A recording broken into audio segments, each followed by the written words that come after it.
Marc Lavoine, bonjour. Bonjour. Merci d'être venu ici au siège du journal à Rennes. Mais je vous en prie, vous êtes le plus grand journal de France. Merci. Ça serait difficile de vous refuser l'hospitalité. On accueille des grands artistes aussi. C'est gentil, merci infiniment. Vous étiez en concert hier soir à Rennes. Oui.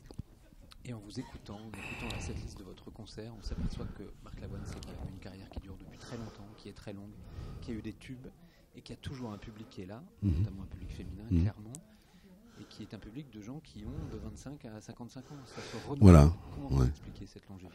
Je l'explique pas. Je travaille beaucoup. Je travaille beaucoup. J'essaie de donner le plus possible, de travailler le mieux possible. Je travaille tout le temps.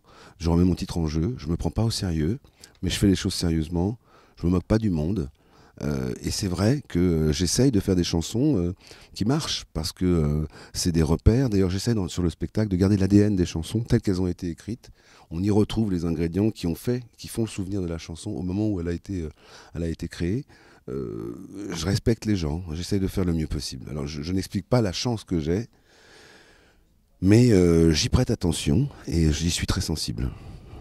Comment vous expliquez ce besoin que vous avez d'être à la fois très présent dans votre société, de parler, de vous exprimer, et de systématiquement revendiquer le fait que vous voulez être un enfant dans un monde d'adultes? C'est quoi ce positionnement d'être un enfant dans un monde d'adultes? J'ai mis du temps avant de me rendre compte de ça.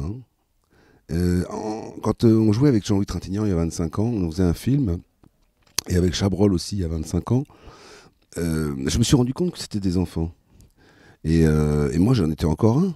Il y a 25 ans, j'avais 25 ans, j'étais jeune.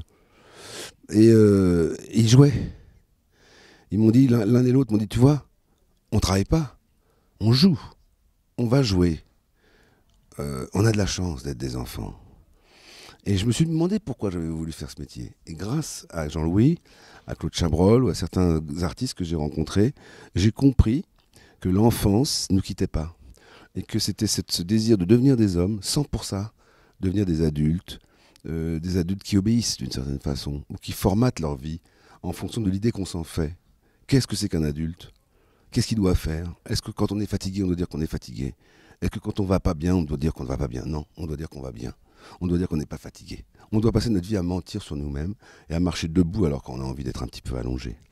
Et ce monde qui marche sur deux pattes, qui oublie tous ceux qui ne marchent pas sur deux pattes, tous ceux qui ne voient pas, tous ceux qui n'entendent pas, tous ceux qui vont mal, à force de vivre sans eux, devient un monde d'adultes, bien pensants, d'entre-soi. Et je ne pense pas que ce soit l'avenir. Je pense que l'avenir, c'est de vivre avec toutes les communautés qui font la grande communauté humaine de notre pays ou du monde.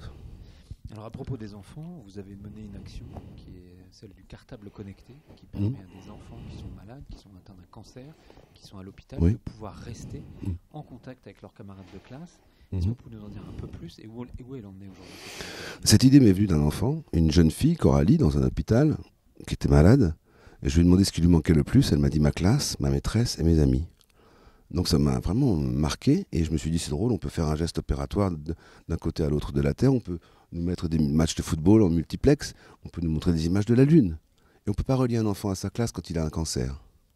Donc l'idée a germé dans ma tête grâce à cette petite fille. Et puis on en a fait un programme qui est devenu un projet. Aujourd'hui, il y a une centaine de cartables qui sont en service. Le cartable est un objet d'utilité publique, donc qui appartient aux enfants.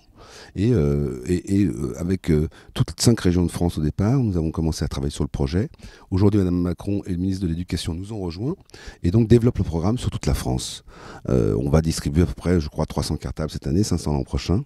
Et puis chaque année, nous mettrons des cartables à disposition des jeunes gens qui ont besoin et des familles, parce qu'un enfant, c'est nos enfants. Ce sont nos enfants à tous. C'est le monde d'aujourd'hui et de demain. Et un enfant qui redouble à l'école parce qu'il a été malade, c'est une double discrimination. Il est malade, en plus, il n'a pas le droit d'aller à l'école.